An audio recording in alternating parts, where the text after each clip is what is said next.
Good morning, students. I am Hittu, PGT English from Suraj School Rewari. Today we will discuss the first chapter, The Portrait of a Lady, written by Khushwant Singh. As you know that it is a realistic account of Mr. Khushwant Singh's life. In this chapter, Khushwant Singh draws a lifelike pen portrait of his grandmother. So let's discuss the chapter. First of all, just pause the video and read the first paragraph of this chapter. Yes, student. In the first paragraph, the author describes about the two persons. The first one is grandmother and the second one is grandfather.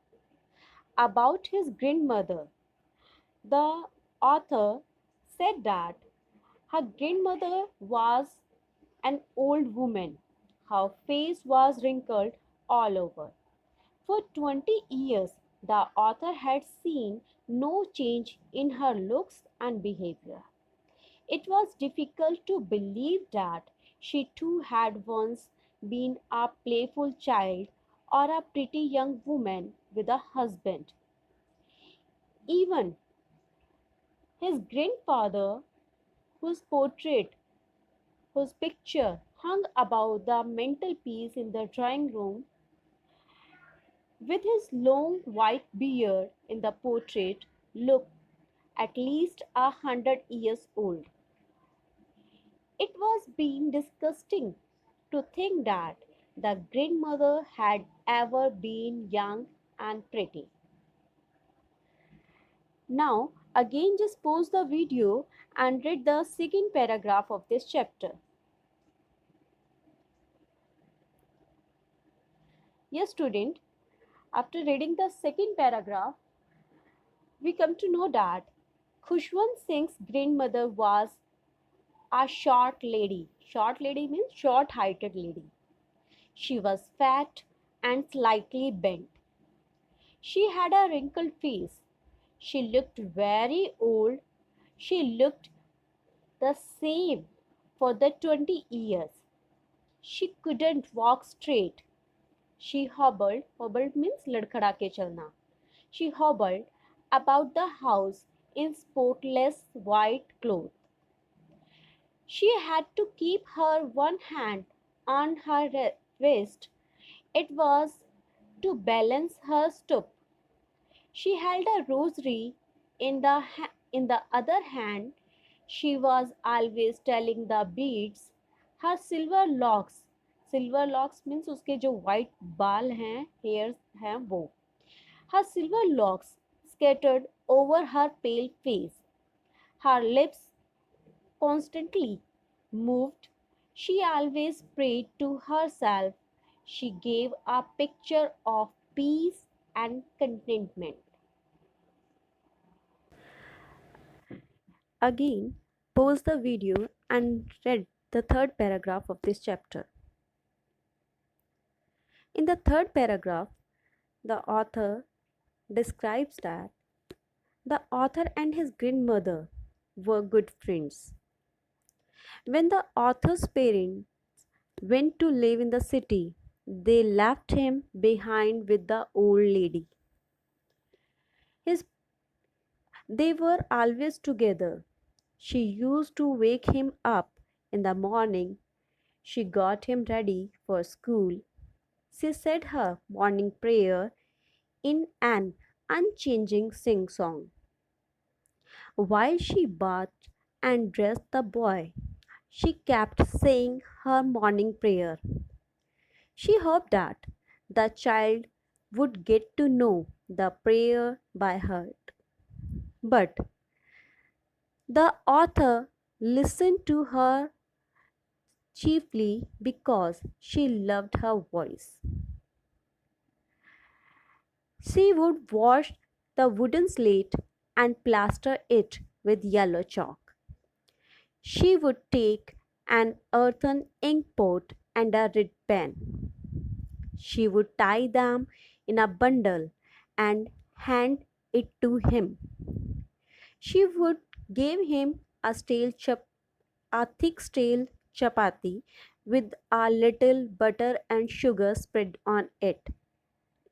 She also always carried several steel chapatis for the village dogs. She threw those bread pieces to the dogs when they walked back home together. Read the again pause the video and read the next paragraph of this chapter.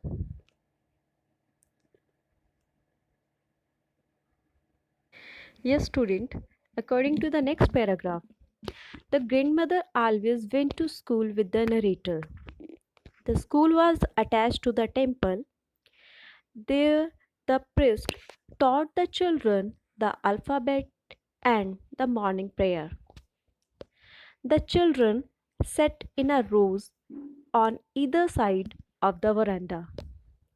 They sang the alphabet and the prayer in a chorus. The grandmother sat inside the temple. She spent her time in reading holy books. She would walk back home with him. The village dogs would gather at the temple door.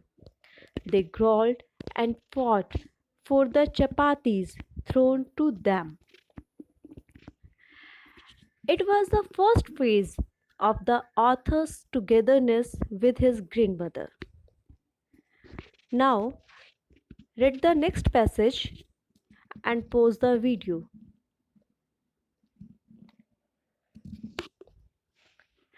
According to the next passage, the narrator's parents sent for them in the city. Means when the parents were settled properly, they called the author and the old lady, means the grandmother, there. It was a turning point in their friendship. They shared the same room. His grandmother no longer went to school with him. The narrator went to an English school in a motor bus. There were no dogs in the streets. The grandmother took to feeding the sparrows. Years rolled by. The grandmother and her grandson saw less of each other now. She hated English and science, but she was shocked to know that there were no religious and moral teaching at the school. Secondly, the children were given music lessons. She did not like music lessons. She did not like music lessons being given in the school. To her, had to her, music had levied association. It was good only for the prostitutes and beggars. Again, just pause the video and read the next paragraph. Yes, student, according to the next passage, when the author went to university, she got a separate room for his studies. The common link of their friendship was broken. The grandmother accepted her loneliness, isolation quietly. She busied herself with her spinning wheel. She talked rarely. She relaxed only in the afternoon. She enjoyed herself while feeding the sparrows. She would sit in the veranda. She broke the bread into little bits and threw them to the sparrows. Hundreds of sparrows collected round her. Hundreds of birds became so friendly with her that they sat on her legs, shoulders, and head. She smiled but never drove them back. Feeding the sparrows was the happiest half hour of the day for her. Again, pause the video and read the next paragraph. In the next paragraph, the narrator, when the narrator decided to go abroad for higher studies, the grandmother was not upset. She came to leave him at the railway station. She did not show any emotion. She kissed his forehead silently.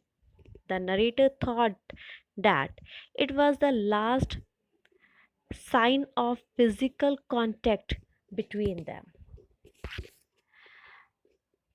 Read the again, pause the video and read the next passage.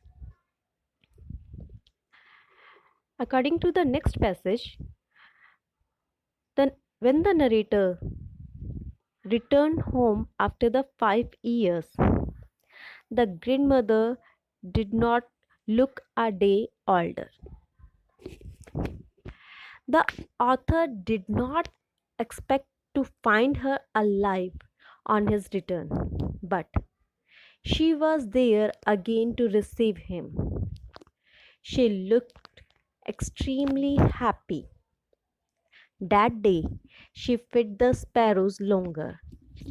In the evening, there is a in the evening she did not pray. She collected all the women of the neighborhood. She took an old drum and started singing. She continued thumping the old drum for several hours. She sang of homecoming of the warriors. They had to pursue her to stop. Singing and beating to the drum could make her tired. For the first time, she forgot to pray.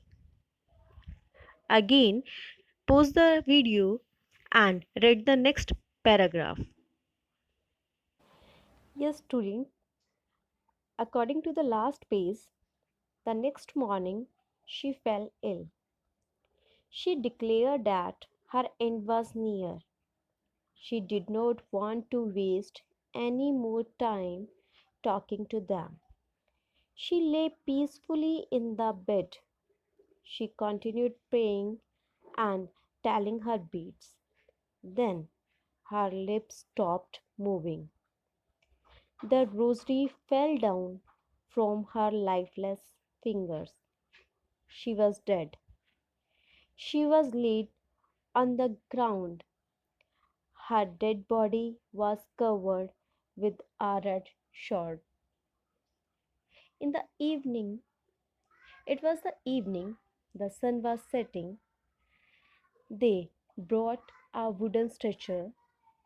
They stopped halfway in the courtyard. Thousands of sparrows sat near the dead body. They did not chirp. Everyone felt sorry for the birds. The author's mother thought the birds were hungry. She threw pieces of bread to them, but the sparrows took no notice of the bread. When the dead body was carried off, the birds also flew away quietly. Next morning, the sweeper swept the bread pieces into the dustbin. That's the explanation of this chapter. Thank you, students. Have a nice day.